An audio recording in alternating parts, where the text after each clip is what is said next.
ஜீவநீரோடை ஊழியங்கள் வழங்கும் இதயத்திற்கு இன்று ஒரு சிந்தனை.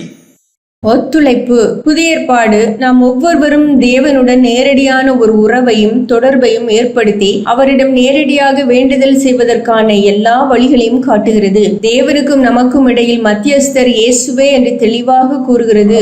தேவனுடைய கிருபாசன தண்டைக்கு விசுவாசத்தோடும் தைரியத்தோடும் வந்து நம்முடைய விண்ணப்பங்களை சமர்ப்பிக்க வேதம் அழைக்கின்றது. ஆனால் பல வருட கிறிஸ்து அனுபவம் பெற்ற விசுவாசிகள் கூட வேதம் கூறுவதை நம்பி தேவனை நோக்கி ஓடாமல் தேவ ஊழியரை நம்பி நோக்கி ஓடும் நிலையே உள்ளது. தேவ ஊழியர்கள் வாயிலாக தாங்கள் பரிசுத்தத்தையும் சமாதானத்தையும் சந்தோஷத்தையும் நன்மைகளையும் பெற முடியும் என நம்புகின்றனர். இன்னொருவருடைய பரிசுத்தத்திற்காக சமாதானத்திற்காக நன்மைகளுக்காக ஊழியர்களும் பிற விசுவாசிகளும் ஜெபிப்பது நல்லதுதான். அதனை வேதமும் வற்புறுத்துகின்றது.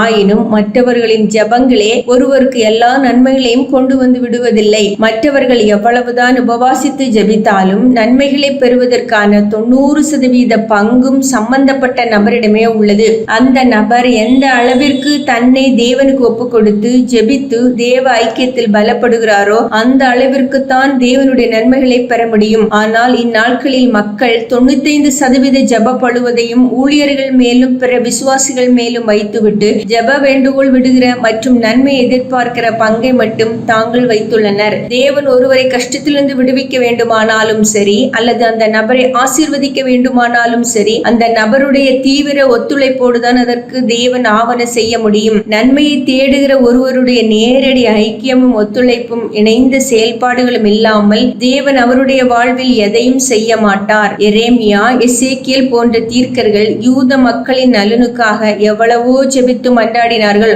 ஆனால் தேவன் அவர்களின் ஜெபங்களை ஏற்றுக்கொள்ளவில்லை. ஏனென்றால் யூத மக்கள் தேவனோடு ஐக்கியமாகி அவரோடு ஒத்துழைத்து செயல்பட முன்வரவில்லை. அவர்கள் தங்களின் மனம் போன போக்கின் வாழ்க்கையை மாற்றாததாலும் தேவனுக்கு முன்பாக தங்களை தாழ்த்தி அவரை நோக்கி கெஞ்ச மறந்ததாலும் கர்த்தர் அவர்களுக்கு நன்மை செய்ய முடியவில்லை. சிந்தனைக்கு கூர்மையாக சிந்திக்க தவறும் போதெல்லாம் நேர்மையாக செயல்படவும் தவறுகின்றோம். கூர்மையாக சிந்திக்க தவறும் போதெல்லாம் நேர்மையாக செயல்படவும் தவறுகின்றோம்.